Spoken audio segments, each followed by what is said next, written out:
Correio da Manhã.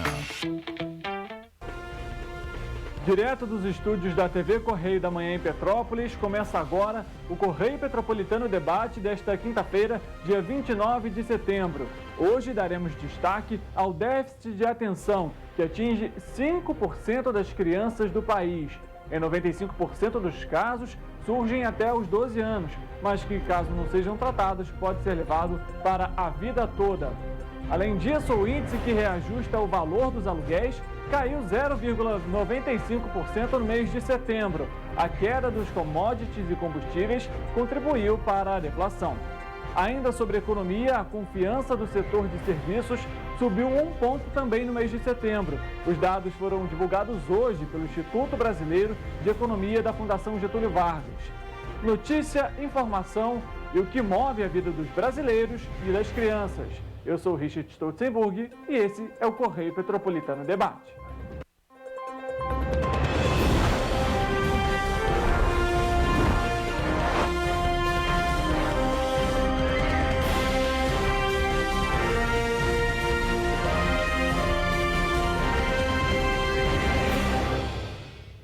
Olá, muito boa tarde para você.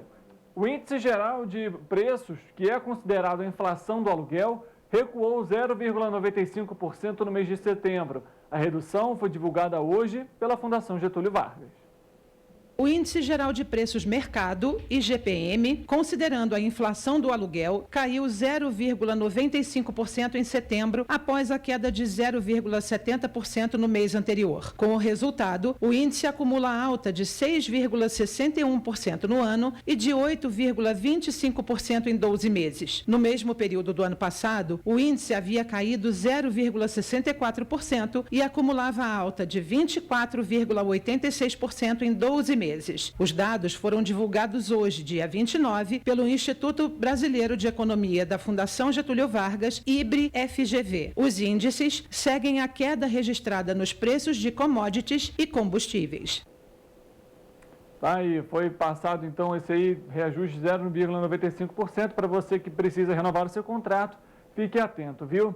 Olha, e hoje é o Dia Mundial do Coração. Você que está em casa, eu quero deixar um alerta aqui, porque, de acordo com a Sociedade Brasileira de Cardiologia do Estado de São Paulo, 32,3% dos brasileiros são hipertensos, ou seja, têm a pressão alta. E lógico que isso é muito importante a gente ficar atento e visitar ao médico. E após os 60 anos, esse percentual ele sobe ainda mais, para 65%.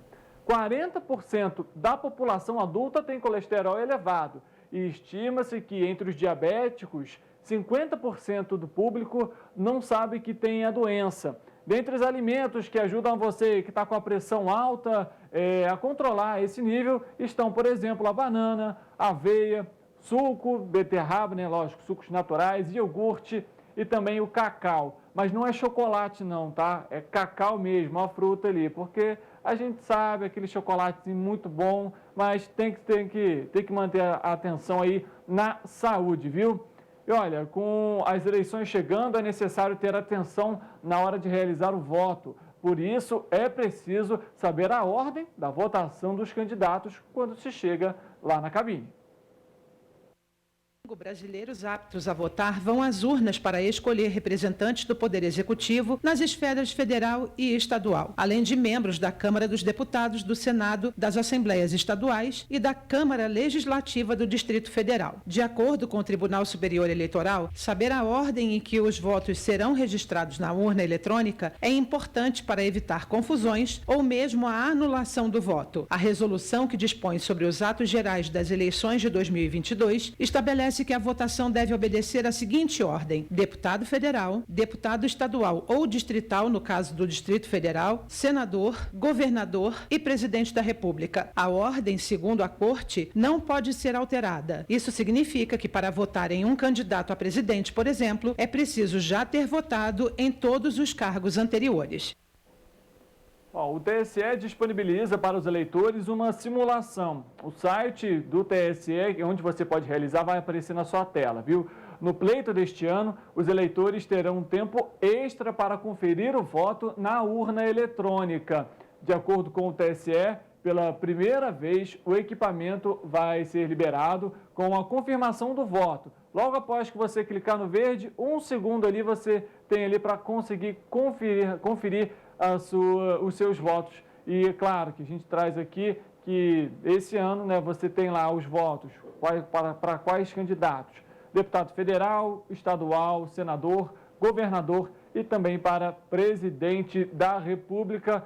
Vote consciente, dia 2 de outubro, primeiro turno, 30 de outubro, o segundo turno. Vale lembrar que a votação às cabines abrem às 8 horas da manhã e se encerram às 5 horas da tarde. Foi dado o recado, viu? Olha, o índice de confiança do comércio também registrou elevação no mês de setembro e é o maior desde 2019.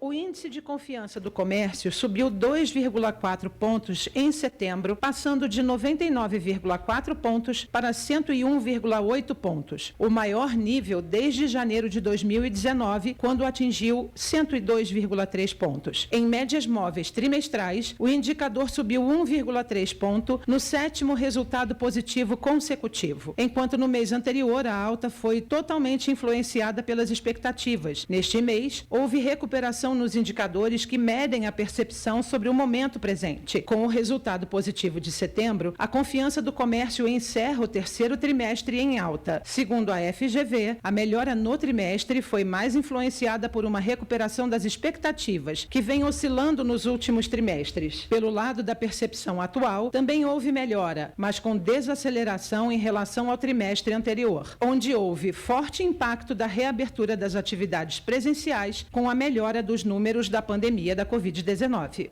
É importante, né, que de fato aí o comércio possa aos poucos, né, retomar as suas vendas, até porque foram muito impactados por conta da pandemia e, claro, né, em Petrópolis especificamente, o centro histórico sofreu muito com a questão das chuvas deste ano e muitos ainda estão retomando aí as suas atividades. Olha, a média móvel de decorrência da Covid-19, que calcula a média de mortes dos últimos 7 dias, nunca esteve tão abaixo no Brasil desde 2020, né? Desde abril de 2020, quando foi o pico, né, do número de óbitos. De acordo com o Ministério da Saúde, que calcula a média móvel de mortes em 52 pessoas por dia na última semana, para a pasta chegar nessa marca só foi possível, dentre outros motivos, a alta cobertura vacinal aqui no país.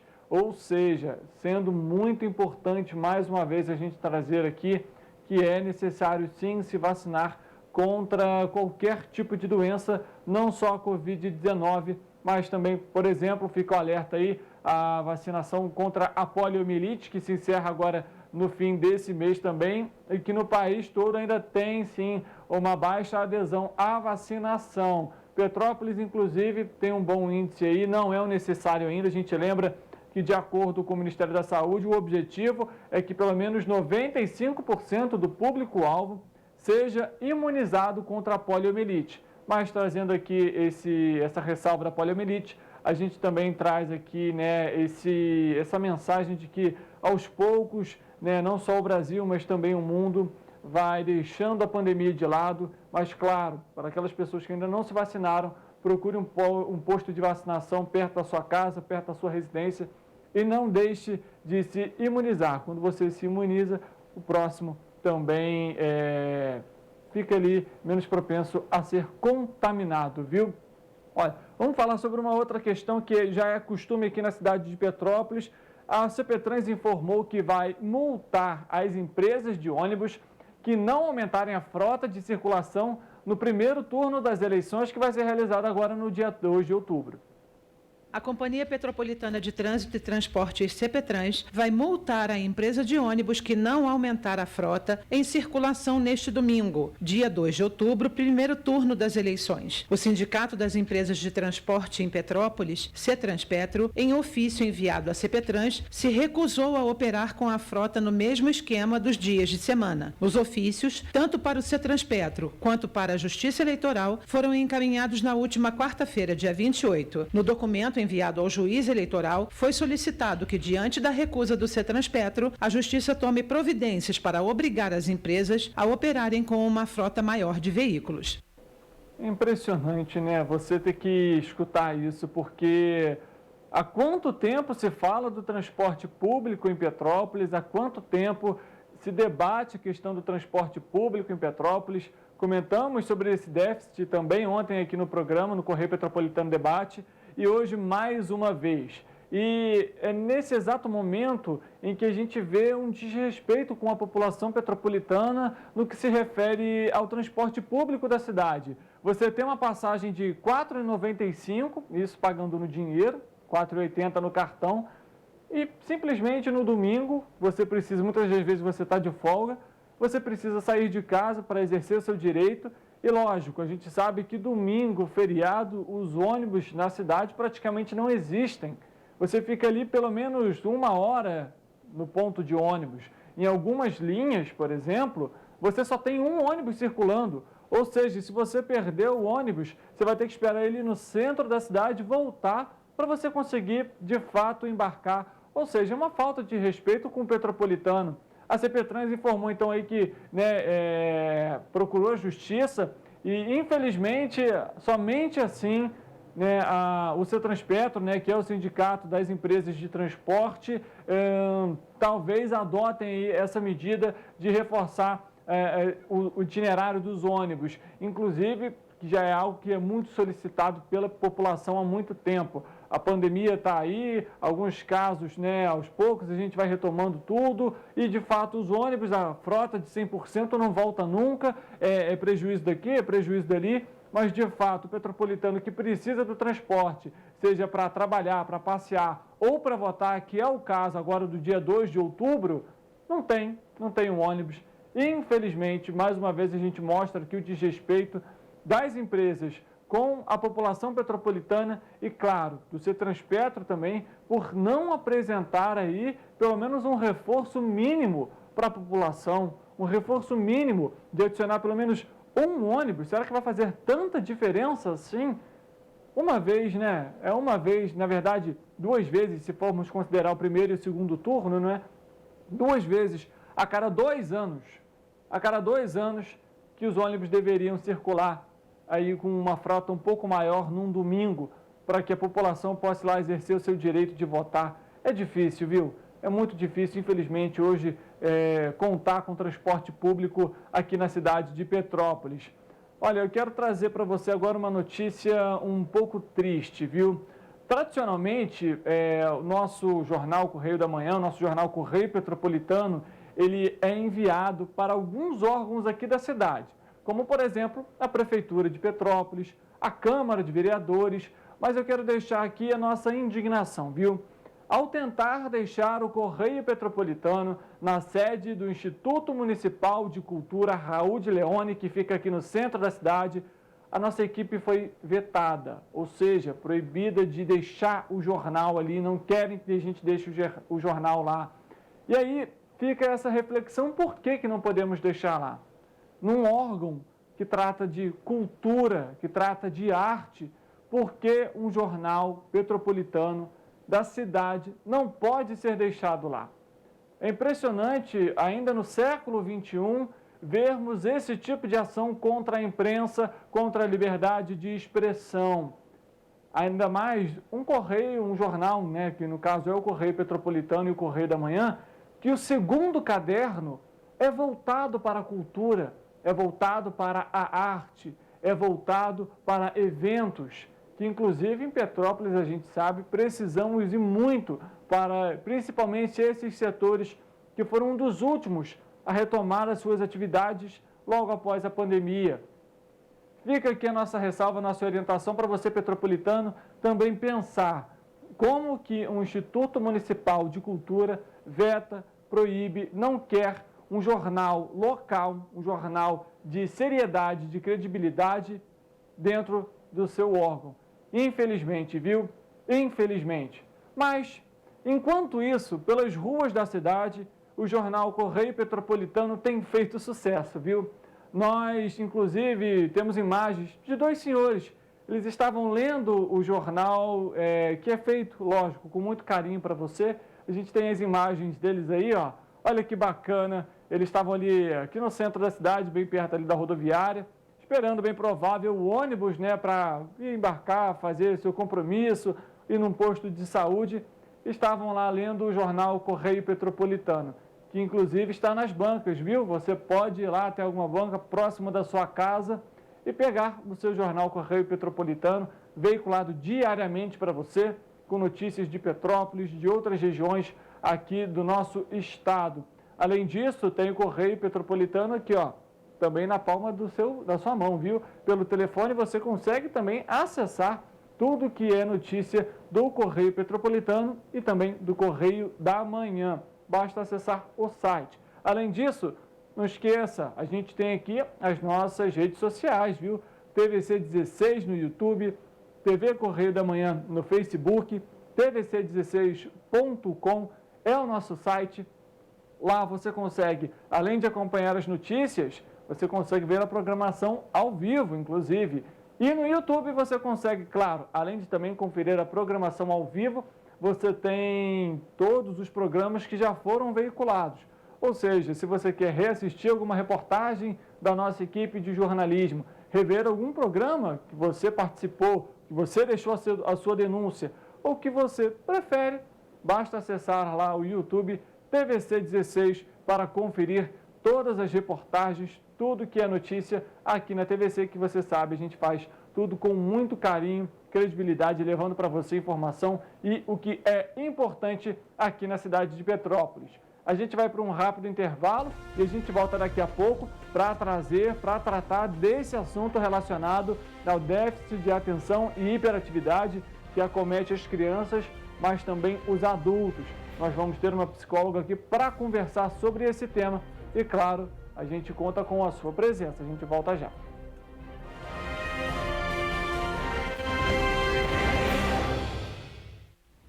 Você já pensou sobre o que é ser petropolitano? Ser petropolitano é viver a história e viver na história. É tratar Dom Pedro II e a Princesa Isabel como vizinhos, ter uma natureza incomparável e ter um ar serrano que os turistas adoram. É também, às vezes, ter todas as estações do ano em um só dia. Ser petropolitano é se emocionar com os corais e marchar com as bandas marciais. É enfrentar o trânsito na subida da serra e reclamar do pedágio. É comemorar os gols e, às vezes, sofrer pelo serrano. Ser petropolitano é ser resiliente, ser solidário. Ser petropolitano é amar esta cidade imperial, na qual nascemos ou escolhemos para viver. Correio Petropolitano, o jornal que tem no seu nome o orgulho de ser petropolitano. Todos os dias em uma banca perto de você.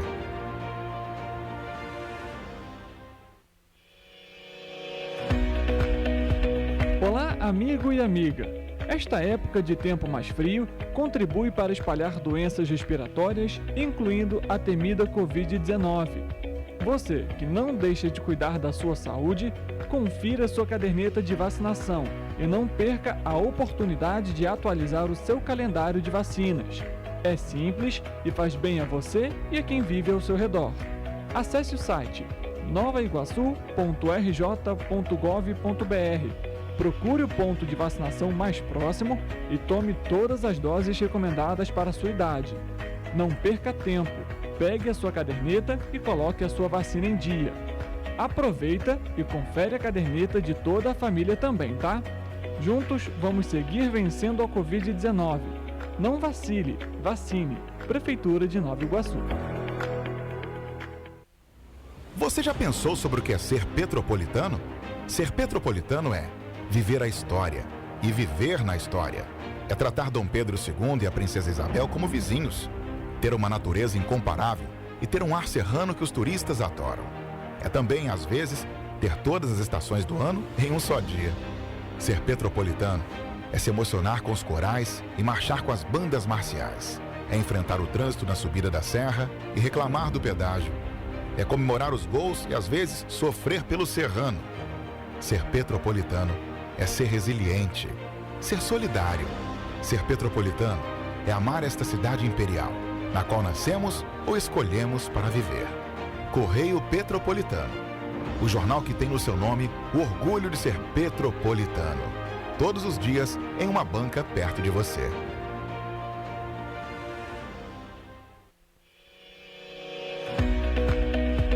Olá, amigo e amiga. Esta época de tempo mais frio contribui para espalhar doenças respiratórias, incluindo a temida Covid-19. Você que não deixa de cuidar da sua saúde, confira sua caderneta de vacinação e não perca a oportunidade de atualizar o seu calendário de vacinas. É simples e faz bem a você e a quem vive ao seu redor. Acesse o site novaiguaçu.rj.gov.br. Procure o ponto de vacinação mais próximo e tome todas as doses recomendadas para a sua idade. Não perca tempo, pegue a sua caderneta e coloque a sua vacina em dia. Aproveita e confere a caderneta de toda a família também, tá? Juntos vamos seguir vencendo a Covid-19. Não vacile, vacine. Prefeitura de Nova Iguaçu. Você já pensou sobre o que é ser petropolitano? Ser petropolitano é viver a história e viver na história. É tratar Dom Pedro II e a Princesa Isabel como vizinhos. Ter uma natureza incomparável e ter um ar serrano que os turistas adoram. É também, às vezes, ter todas as estações do ano em um só dia. Ser petropolitano é se emocionar com os corais e marchar com as bandas marciais. É enfrentar o trânsito na subida da serra e reclamar do pedágio. É comemorar os gols e, às vezes, sofrer pelo serrano. Ser petropolitano é ser resiliente, ser solidário. Ser petropolitano é amar esta cidade imperial, na qual nascemos ou escolhemos para viver. Correio Petropolitano, o jornal que tem no seu nome o orgulho de ser petropolitano. Todos os dias em uma banca perto de você.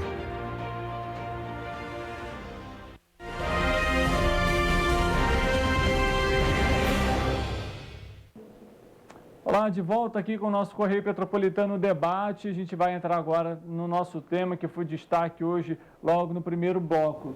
De acordo com a Associação Brasileira de Déficit de Atenção, 5% das crianças sofrem desse transtorno também de hiperatividade. Em muitos dos casos, os sinais aparecem logo cedo. Nós vamos conversar com a psicóloga Jaqueline Maivorme sobre esse tema. Jaqueline, primeiramente, muito obrigado por conversar aqui com a gente sobre esse tema que acredito que seja importante para falar e para trazer uma quebra de paradigma aí também, né? Com certeza. Prazer estar aí com vocês de novo. Muito bom falar para a população de Petrópolis e mediações, né?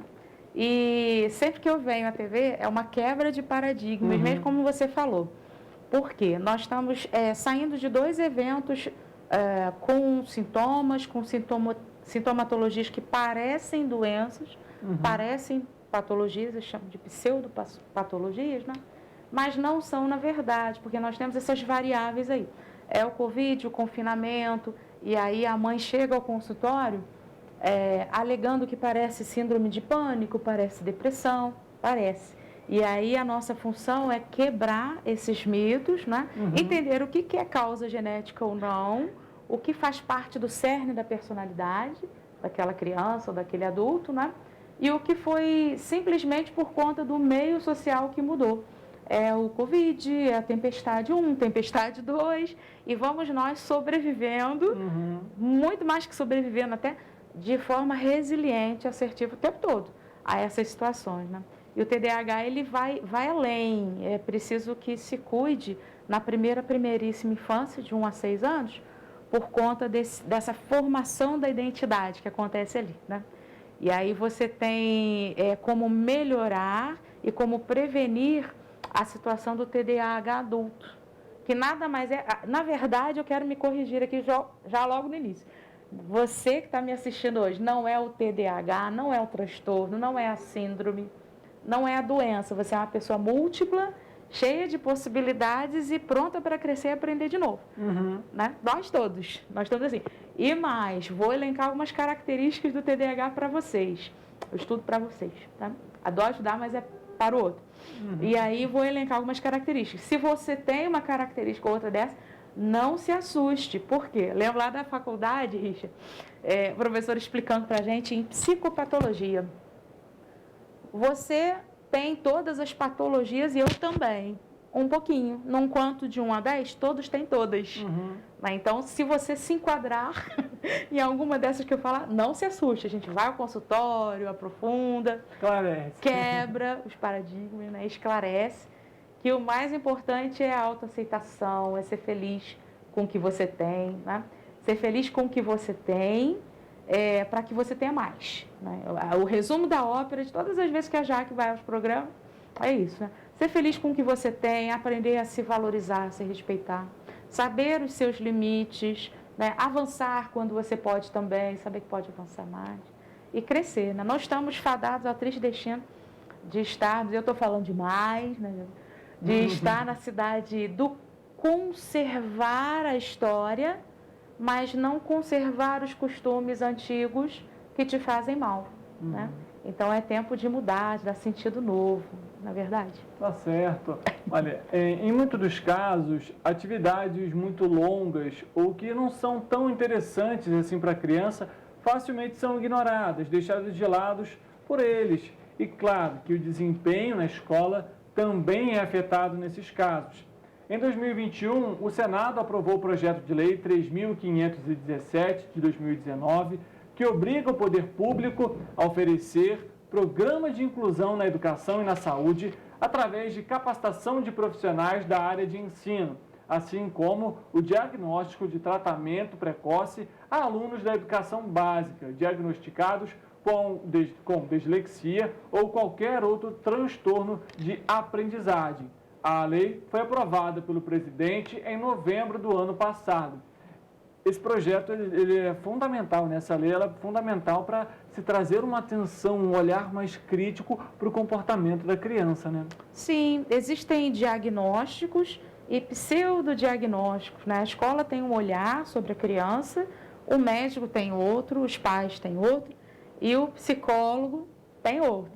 E, em contrapartida, essa criança, esse jovem, esse adulto, também exerce sem ser falso. Aí vem da psicologia, da personalidade, vem do grego, persona, significa máscara. Nós temos uma roupagem em cada momento. Você vai falar com a tua mãe de um jeito, com um colega de outro jeito, né? Com o entrevistador de jeito, não é verdade? De acordo com aquela pessoa que vai escutar, né? E aí essa criança, ela, com essa lei, ela tem uma organização melhor do si mesmo, né? Entrando aí um pouquinho na filosofia. Você precisa tirar do behaviorismo, tirar do padronizado para psicologizar. Precisa dar uma viagem na filosofia para psicologizar. Por isso que às vezes, muitas vezes, ou até todas as vezes, a gente quebra um diagnóstico que vem da internet, porque nós precisamos da classificação internacional de doenças, que é o CID-10, DSM-5, que os nossos pesquisadores, né, e agradeço muito, sem menosprezar de jeito nenhum, fizeram a listagem das características, dos transtornos, das síndromes, para que nós organizássemos os medicamentos e resolvêssemos a situação. Mas a pessoa vem, Richard, diagnosticada de forma muito quadradinha, né? Eu sou isso, eu sou aquilo, se rotulando, chega ao consultório e se redescobre como outra. Então, tem aí na tua personalidade, você que está assistindo, tem algo que você ainda não conhece, vai fazer experiência de autoencontro no consultório, né? E se rever nas suas capacidades. Eu fui pesquisando aqui para você e para vocês, né?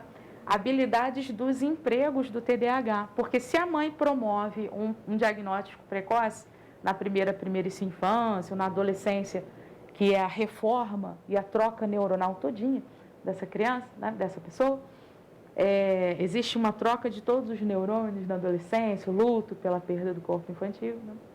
E se aí a mãe diagnostica nessa hora, não se tem a problemática da busca de emprego, e aí eu entro na orientação vocacional profissional, a problemática da busca do emprego que tem a ver com personalidade, né? Na idade adulta dessa pessoa. Fui pesquisar aqui para vocês a Neide Ramos, que é uma colega da Tijuca, no Rio, e ela vai fazendo um paralelo entre características do TDAH e características do emprego ideal, né? Então, tem como se ajeitar. Para tudo tem um jeito, né? Para tudo se cabe, né? Você cabe numa situação ou noutra. Você comentou uma questão que eu achei interessante, que muitas das vezes os pais já chegam, né, no consultório com, ele tem isso. Sim. Como que é esse trabalho de explicar também para esse pai? Eu acredito que o tratamento ele não seja só com o filho ou a criança, nesse caso, sim, mas tem que ser um tratamento mais amplo, uma conscientização mais geral, até para que os pais possam entender também como que funciona, né? Sim, existe uma psicoeducação, você deu em cheio, exatamente o que eu faço na clínica e o que a psicologia clínica multidisciplinar, né, vai fazer de forma muito inteligente. É uma orientação, uma psicoeducação parental. O Albert Bandura, em 1984, não vou teorizar demais, mas só um pouquinho, se eu ficar muito chato, você me fala. Albert Bandura, em 1984, vai trazer o conceito de modelagem social. A criança não faz o construto, ela copia o pai, ela copia o ídolo, ela copia o modelo. O que a Jaque, espertinha, vai fazer na clínica? Fazer com que esses pais também verbalizem para a criança o que eles mudaram e mudem. Uhum. A criança não muda sozinha, né? Coitado do psicólogo que vai atender só a criança, porque ela precisa, são 50 minutos, 40, dependendo do timing terapêutico da criança, né? Dentro de um consultório por semana. A semana tem 179 horas, parece, né? E é com os pais que ela está. Então, esses pais engajados, existe um pai do Ceará, do consultório, né? Lá no Nordeste, veio para ser atendido. Isso é lindo. Você querer mudar. É uma humildade científica um pai querer aprender de alguém de fora. Porque o nosso olhar desprovido das emoções daquele grupo vai analisar com mais eficácia e vai entender o que os teóricos vão chamar de... O paciente é o bode expiatório do problema que é do grupo. Gente, eu estou dando... Vou chamar, essa menina não é administradora, está dando a receita das pedras, o caminho, né? É o fruto de um problema ou uma situação, problema que será resolvida e ressignificada, que é do grupo, né? Então, ele está só cansado do problema do grupo. Podemos dizer, então, que um ambiente mais agitado, um ambiente talvez mais conturbado, pode afetar também para essa evolução da criança com esse transtorno? Pode. Presença do pai, importantíssima, né? A criatividade, a memória e a atenção, elas são pontos fortes no TDAH, né? O lobo frontal, a parte aqui da frente do cérebro, neurofisiologicamente falando, ele é responsável por memória, criatividade, inibição de comportamentos inadequados, né? E aí o ambiente, né, que você me perguntou, para não fugir da pergunta, o ambiente que você foca com a presença do pai, da mãe, com a saúde mental dentro de casa, provoca um desenvolvimento dessa criatividade e motivação. Freud vai dizer que o pai, a figura do pai é tão importante para o Freud, que é o nosso pai, no nosso estudo, que foi avançando, né? Se ele estivesse aqui, estaria também trabalhando essas questões aí com a gente, se desenvolvendo, crescendo, né? Mas ele começa com essa ideia do pai na primeira tópica, se eu não me engano, que ele vai chamar até mesmo o trabalho da mãe de pai. É um afastador positivo, afasta a criança. O trabalho da mãe, assim como o pai, afasta a criança dessa mãe para gerar autonomia a essa criança, né? Então, a presença ou a ausência do pai vai alterar na criatividade, na memória e na atenção, que esbarra aí nos sintomas do TDAH, né? Ou não. E aí, se a gente for aprofundar um pouquinho dos sintomas, distúrbios no sono, para os pais ficarem atentos, né, pais e mães? Uhum. Distúrbios no sono, você pode observar aí, dificuldade de aprendizagem, rendimento abaixou, né? É lógico que essa condição do pós-confinamento reduziu a aprendizagem também, né? A criança tem um espaço físico e um psíquico, daqueles papéis que a gente falava, né? E ela tem um luto, até a criança pós-confinamento, tem um luto pela perda do núcleo identitário para ela, que é a escola. A escola é onde assim, o praguinha em casa e o anjinho na escola, né? Não tem assim, os pequenininhos de vocês, né? E ela perdeu esse lugar, esse núcleo identitário no confinamento. Ela está reencontrando, ela vai reencontrar. Mas é processo, né, Richard? Uhum. E aí ela ela também é fruto de confinamento, fruto das situações da tempestade em Petrópolis. Então, nós somos os resilientes brasileiros, petropolitanos, não desistimos nunca, psicólogo, né? Não desistimos nunca. Então, a gente vai o quê? Condicionar essa criança de volta, com treinamento, com recompensas. A TCC vai fazer isso, a comportamental, né? Psicologia comportamental. Com recompensas para ela retornar a essa disciplina e ser corrigida na primeira infância, para não gerarmos adultos TDAH. Perfeito. Olha, a nossa equipe foi a JUS para perguntar se as pessoas conhecem sobre o TDAH. A gente vai acompanhar agora. Você sabe o que é TDAH? Não. Transtorno de déficit de atenção e hiperatividade. Conhece alguém que tem esse tipo de transtorno? Não conheço. É déficit de atenção, não é? Conhece alguém que tem esse tipo de transtorno, que faz tratamento? Não conheço, né? Conheço assim, filhos de amiga, alguma coisa assim. Sim, é transtorno de déficit de atenção e hiperatividade. Aí, alguns comentaram que conhecem, outros comentaram que não conhecem. Jaqueline, é importante saber sobre o que é o TDAH e aí, independentemente da idade? Sim, porque o conhecer, né, é uma coisa, o se rotular é outra, é importante falar, né? Conhecer, trabalhar um pouco esses conceitos, mas aí eu repito, como falava lá no início do nosso encontro aqui.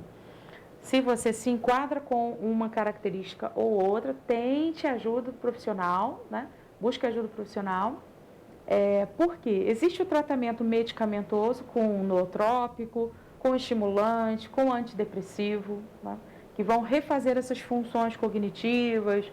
O antidepressivo, por exemplo, ele tem esse nome, mas ele também é usado para disfunção sexual, transtorno de alimentação, né?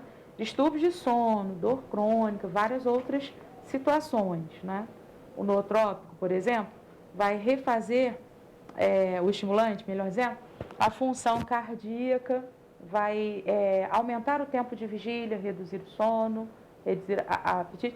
Esse conjunto de medicações e a interação medicamentosa entre os três, conjugado com a personalidade e o corpo, é muita coisa, né? Muita informação. Conjugado com o corpo de cada paciente, corpo a gente fala também do pescoço para cima, cabeça, né? Vão gerar uma eficácia ou não no tratamento. Isso tudo aliado ao TCC, a psicologia e mudança de vida, mudança de comportamento, né? Não vamos nos escravizar ao medicamento, principalmente tarja preta, tarja vermelha, né? Existe aí a homeopatia para a depressão, que não vai combater o organismo, mas se integrar nele. E aí a gente faz esse trabalho, sim, é importante falar, é importante, como você perguntava, saber dessa patologia, e a gente pode entrar em dicas também daqui a pouquinho, né? Sobre o TDAH, enfim. Não se pode fazer, eu queria só resumir nesse pouquinho aqui, nesse pedacinho. Não se pode fazer da vida e do olhar psicológico, né, de mim mesmo, um psicologismo. Tudo que é ismo é pejorativo, é demais, né? Então, não psicologizar a vida, né? Você fala de bullying, você não é da minha época, você vai bem mais novinho, né? Mas na nossa época não tinha esse nome de bullying e a gente sobrevivia, né? Então, dar muito nome, aí você vai dizer, essa psicóloga é maluca, né? Mas tem um limite. O bom psicólogo, ele sabe até onde ele vai, ele sabe, é igual anjo, né? Tem uma hora que tem que sumir. Vai dar o recado, some. Porque a pessoa precisa lembrar-se fundamentalmente que ela já caminhou, né? Então não vamos psicologizar a vida, né? Questão de autoaceitação e autoencontro também. Tá? A existência da forma adulta do TDAH foi oficialmente reconhecida apenas em 1980 pela Associação Psiquiátrica Americana. E desde então, inúmeros estudos têm demonstrado a presença do TDAH em adultos. Eu queria que você falasse para a gente sobre esses tratamentos, né? A gente sabe que engloba muita coisa, mas eles são fundamentais, como você comentou logo no início ali, porque isso de alguma forma pode impactar no convívio social dessa pessoa, né? Sim, existe uma inquietude, uma irritabilidade no TDAH adulto, né? uma rotatividade de empregos, mais divórcios também, né? Uma dificuldade de concentração, claro, né? O transtorno de déficit de atenção, uma inquietação na vida. E aí, se a gente for entrar também como as soluções para isso, né? Não adianta falar do problema, na minha opinião, claro, você vai me corrigir aí se eu estiver errado, mas não adianta falar do problema sem dar solução, soluções possíveis, claro, né? E aí, essa adaptabilidade, por exemplo, no meio social, foi uma preocupação que você trouxe desde o início da conversa ontem, né? Vai conjugar características do portador do TDAH com características do emprego ideal para ele. Já que um dos problemas é a rotatividade de empregos, vamos fazer uma boa orientação vocacional com os colegas aí que são especialistas em orientação vocacional, uma boa orientação vocacional com esse paciente, para que ele possa ter uma empregabilidade suficientemente boa. Eu sei que nós estamos falando de Petrópolis, onde tem as lutas que tem na questão financeira, mas nós estamos aí, como já falei muito sobre empreendedorismo, foi aqui mesmo, nós estamos aí para ser empreendedores, né? Para ter múltiplas profissões, né? A inteligência múltipla. Daniel Goleman, 1994, 2002, se não me engano, por aí, esqueci agora a data, mas assim, se a inteligência é múltipla, a profissionalismo pode ser múltiplo também, você não está fadado ao destino de ser uma coisa só. E aí a Neide Barros vai trazer essas características. Por exemplo, se eles são motivados pela naturalidade, o emprego do coração, ela chama de paixão alimentar. O emprego do coração vai ser perfeito para o adulto TDAH, né? Se são motivados também pela intensidade, TDAH é intenso. Tudo é muito, né? É muito bom, é muito ruim, é uma paixão. Existe o emprego com um senso inerente de urgência, que vai também atender essa demanda, né? Vai ser bom para ele. Ele é ultra estruturado, a maior parte dos portadores, né? Então, um fluxo de trabalho específico e rotinas muito claras vão encabeçar e nortear essas emoções dessa pessoa. Ritmo relâmpago. Se os pensamentos dele mudam rápido, um emprego onde tem mudanças e adaptações constantes vai atender muito bem. Ele é criativo e prático. Se eles alcançam níveis mais elevados de pensamento criativo e realizações, olha quantas vantagens e quantas qualidades um portador de TDAH tem, né? Assim como o autismo, né? Você, às vezes, pensa, o autista é isso, é aquilo, tem um movimento catatônico, tem uma dificuldade de encostar, sente dor quando encosta, mas tem uma memória excelente, excelente, que eu nunca vou ter. Né? E talvez você não, né? E aí, se ele pensa de forma inovadora, ser o próprio patrão, ser o freelancer, né, vai atender essa demanda toda aí e vai também adequar a pessoa na sociedade. O interessante é se adequar, tinha que ser.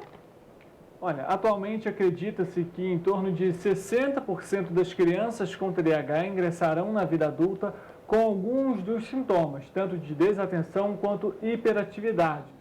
Mas a gente já finalizou um pouquinho sobre essa questão dos adultos, demos dicas aqui, inclusive, para a profissão. A gente vai para um rápido intervalo, volta daqui a pouco para trazer mais um pouco sobre esse tema.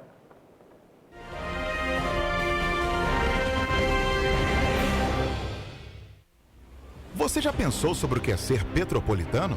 Ser petropolitano é viver a história e viver na história. É tratar Dom Pedro II e a Princesa Isabel como vizinhos, ter uma natureza incomparável e ter um ar serrano que os turistas adoram. É também, às vezes, ter todas as estações do ano em um só dia. Ser petropolitano é se emocionar com os corais e marchar com as bandas marciais. É enfrentar o trânsito na subida da serra e reclamar do pedágio. É comemorar os gols e, às vezes, sofrer pelo serrano. Ser petropolitano é ser resiliente, ser solidário. Ser petropolitano é amar esta cidade imperial, na qual nascemos ou escolhemos para viver. Correio Petropolitano, o jornal que tem no seu nome o orgulho de ser petropolitano. Todos os dias em uma banca perto de você.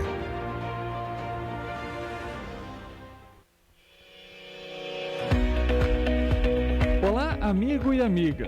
Esta época de tempo mais frio contribui para espalhar doenças respiratórias, incluindo a temida Covid-19. Você que não deixa de cuidar da sua saúde, confira sua caderneta de vacinação e não perca a oportunidade de atualizar o seu calendário de vacinas. É simples e faz bem a você e a quem vive ao seu redor.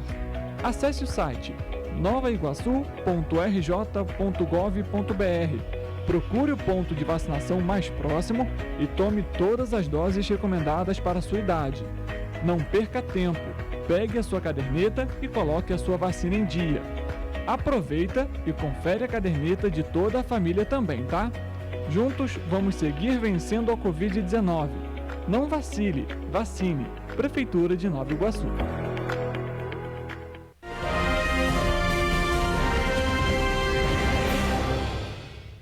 De volta com o Correio Petropolitano em Debate. Hoje a gente está aqui com a psicóloga Jaqueline Maivorme, que está trazendo aqui diversas dicas e orientações para você, pai responsável, para você também que tem, às vezes, algum sintoma, algum transtorno relacionados aí à hiperatividade, relacionada à falta de atenção e que, lógico, impacta no nosso dia a dia.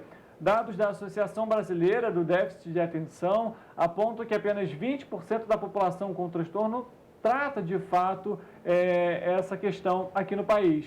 Como que é feito esse tratamento, Jaqueline? E queria aproveitar para perguntar, a gente estava conversando aqui nos bastidores, sobre a questão sensorial, que é muito importante, porque, lógico, a gente já viu muitas das vezes na internet, algum amigo comentou que, às vezes, poxa, na hora de estudar para uma prova, masca um chiclete, ou então come alguma coisa que você remete àquele ambiente da sala de aula, aquele ambiente onde você estuda. Isso de fato acontece, isso funciona?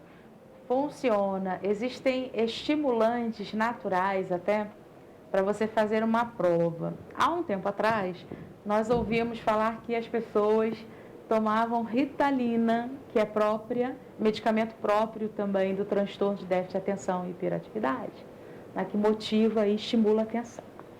E aí tomavam Ritalina para fazer prova, meu amigo. Existe uma patologização da vida, né? Não é tudo, nem tudo é doença, nem tudo é farmácia. Tá? E aí se você come um amendoim, toma uma Coca-Cola, um café, né, um chocolate, antes da prova, você fica ligado, você faz a prova, tranquilo. Agora, entrando na questão sensorial, você memoriza através do contexto. A nossa memória é uma memória de contexto. Eu estou aqui vendo a câmera, estou vendo o Richard, né, o pessoal que trabalha, sem tirar o olho, estou vendo várias coisas. Existe um contexto, existe uma emoção, que eu estou tendo aqui agora, estou nervosa? Não, mentira. Existe uma emoção dentro do que eu estou visualmente aqui, né, nesse quadro, nesse contexto, e aí eu vendo esse contexto de novo, por isso que existe estresse pós-traumático. Existe essa memória através dos sentidos. Você falou da questão do chiclete. É muito possível acontecer que você mascando o chiclete ao estudar para a prova, você na hora de realizar essa prova, mascando o chiclete, se for permitido naquela sala de aula. Depende. Essa o pessoal questão, que vai fazer o Enem fica atento. Né? Celular, né? Se for permitido, você pega e padroniza aquela lembrança, né? Padronizar a lembrança. Na clínica psicológica eu falo muito no momento de estresse e ansiedade, e posso falar para todos que estão aí nos assistindo, né? E é bom esclarecer. Você está nervoso em casa, sentado na sua sala. Você pega e levanta daquele lugar. Ao levantar-se, você já melhora o teu estado emocional. Como que isso acontece, Jaqueline? Qual o segredo de Tostines? O espaço psíquico e o espaço físico-geográfico onde você está tem relação. Você já não se sentiu muito bem ao abrir a janela? Né? Então, existe o enfrentamento na clínica humanista. Nós trabalhamos, meu viés é humanista e comportamental. Nós trabalhamos a ideia do enfrentamento, da tomada de decisão. Então, na hora que você está estressado, ansioso, TDAH tem a ver com ansiedade, com depressão também, né? Conjugadas, patologias são conjugadas. Você pega e se mexe, se movimenta do lugar onde você está, lugar físico, para que o lugar psicológico também se altere. Então, o segredo está dentro de você. na verdade. A gente vai orientando, dando as dicas, né? E auxiliando como um ego auxiliar, né? Um dos termos aí da psicologia. Como um ego auxiliar que fala por trás baixinho, a gente vai orientando a pessoa até ela ganhar autonomia de novo e não precisar mais. Essa saída do psicólogo, né? Não precisar do psicólogo. Essa saída é progressiva e paulatina, não é como uma alta médica. É uma saída provisória, ele volta nas urgências, ao consultório, ele começa toda semana, dali a uns meses ele pode ir quinzenalmente, mensalmente, né? E essa orientação também aos pais, né? Sempre ficam as portas abertas para os pais, são nossos parceiros. É um processo, então, né? É processo, muito bom. Olha, a gente, inclusive, vai voltar mais uma vez para trazer a opinião do público para saber dessa questão do TDAH. A mãe se esforça para dar o máximo de suporte, né? Mas eu acho que a área carece de tudo, principalmente as mães com menos recurso. Não sei dizer. Alguns sabem, mais uma vez, e outros, a moça ali até comentou que às vezes faltam recursos. Hoje, como que uma pessoa, por exemplo, a Jaqueline, poderia buscar um apoio, uma ajuda? A internet, às vezes, pode ajudar ou ela hoje em dia atrapalha mais? Porque, lógico, às vezes uma consulta, né, para dependendo de determinado público, ela é um valor um pouco mais alto e ela tem outras prioridades. E aí, nesse caso, a internet, às vezes, pode ser ali um local mais acessível, mas é recomendado? Existe a diferença de formação para informação. O viés de psicoeducação da clínica psicológica faz você fazer uma releitura de si mesmo, né? Um reaprendizado de si mesmo. Então, é majestoso ver que você investe tempo, dinheiro e vontade, não é caro, tá? Depois a gente aprofunda mais nesse tema aí, mas não é caro, porque a saída é progressiva e vai espaçando mais as sessões.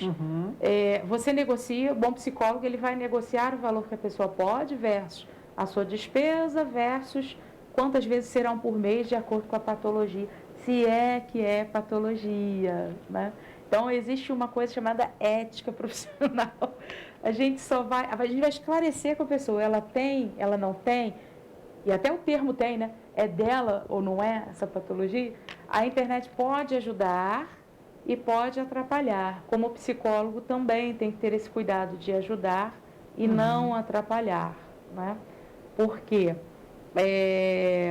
existe o pensamento crítico. O Bauman, um teórico falecido, se eu não me engano, há 3, 4 anos, 5 máximo, faleceu com 80, 85 anos, ele traz e preconiza a ideia da sociedade do caráter líquido. Nós estamos vivendo na sociedade do copia-cola, na sociedade onde não há uma memorização mais profunda, então as questões cognitivas são diferentes. Você tem muita informação, você conversa, estava atendendo ainda há pouco São Paulo, né, online. Você tem contato com o mundo o tempo inteiro, com facilidade, e essa facilidade destrói ou reduz aquele labor do livro com cheiro de mofo.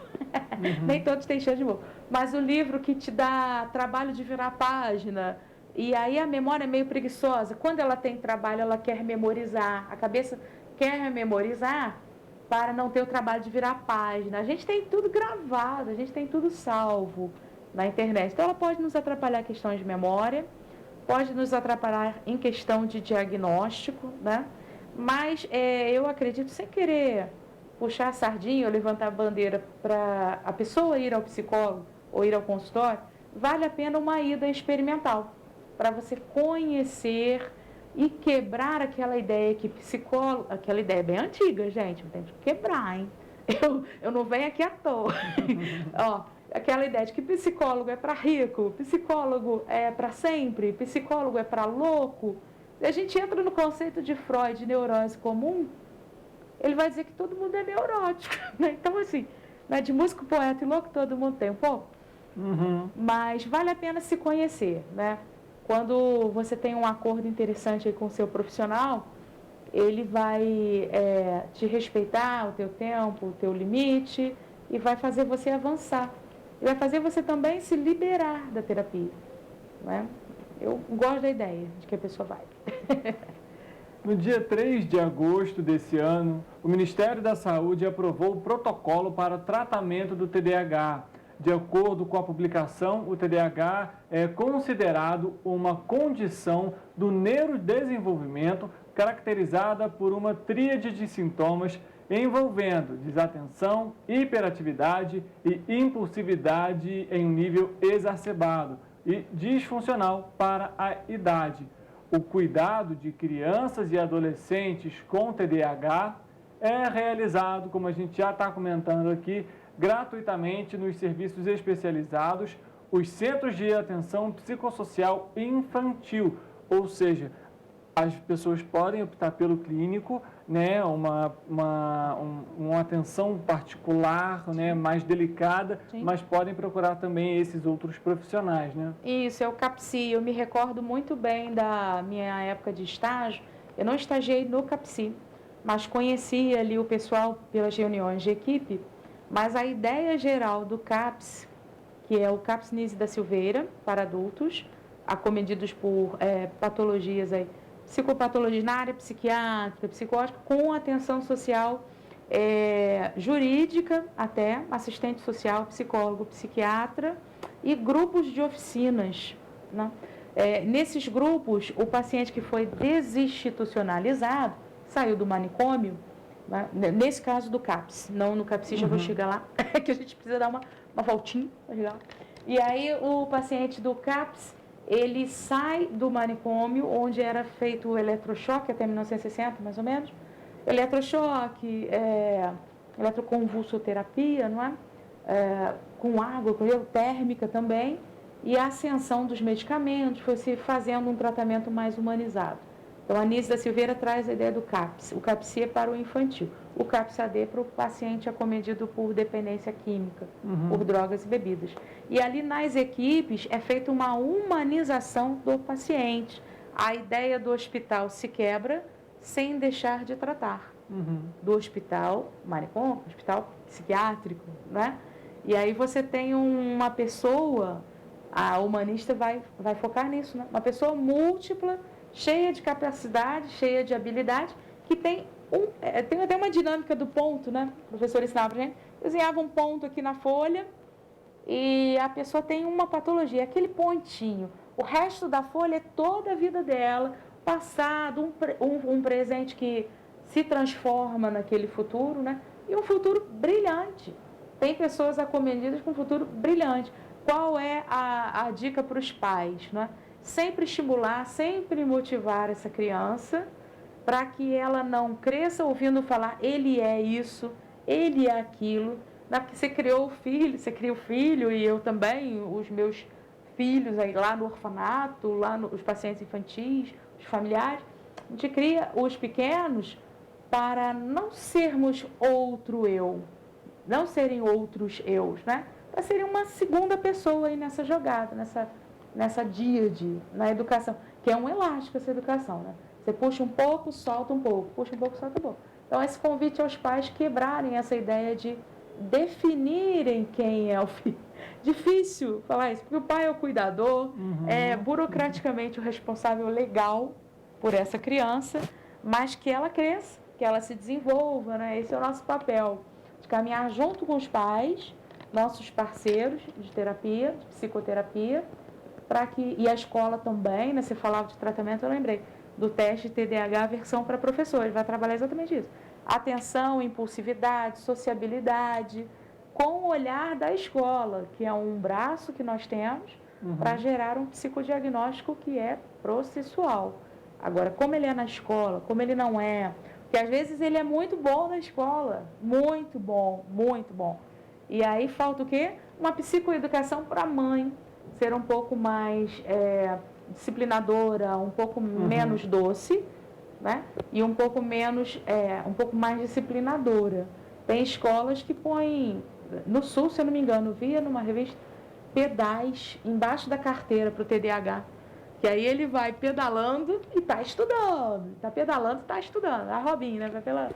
E aí ele vai e ele faz o que precisa fazer, porque tem um movimento na perna. Então, são dicas que a gente vai escolhendo. Simplificar tarefas, incentivar essa criança, quanto aos objetivos dela, né? Ter paciência, aceitar que é possível ser ou ter um detalhezinho na personalidade sem ser pior que ninguém, o tempo dele e acreditar nessa pessoa, né? Acho que é o fundamental. Com certeza. Jaqueline, o nosso tempo está acabando. Queria mais uma vez agradecer a você pela oportunidade para conversar um pouco com a gente sobre esse tema que é importante e é o que você comentou, né? É uma cadeia, né? É importante ter a participação dos pais, é importante ter a participação da criança, da escola, tudo isso envolve. Você tem alguma coisa, algum tema, alguma coisa importante que a gente talvez não tenha abordado que você queira comentar? Queria fazer uma consideração final, agradecendo aí de novo pela oportunidade de falar para as pessoas. O psicólogo na clínica fala menos, né? E quando bota para falar, fala bem, né? Então é bom fazer cumprir esse juramento ético lá de 9 de julho de 2013, de gerar dignidade para quem me procurasse, né? Estou muito feliz por hoje. Obrigada. E reforçar essa ideia do não rotular essa criança. Ninguém é um transtorno ou ninguém é uma síndrome, repetindo aí, eu estou sendo redundante de propósito, né? Mas essa criança que está aí na sua casa, ela é cheia de capacidades, ela tem uma inteligência múltipla, ela tem valor e ela precisa ser ouvida. Os filhos também ensinam os pais, né? E só agradecer aí pela confiança no meu trabalho. Obrigada, gente. Valeu. Obrigado mais uma vez, Jaque, aqui por essa conversa. A você que está em casa também, muito obrigado pela sua audiência, pela sua companhia.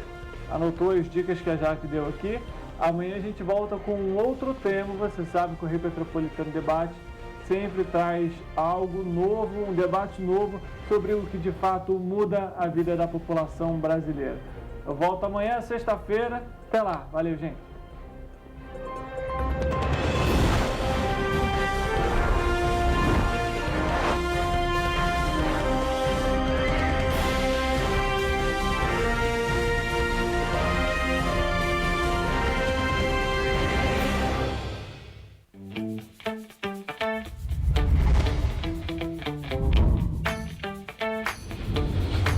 TVC, a TV do Correio da Manhã.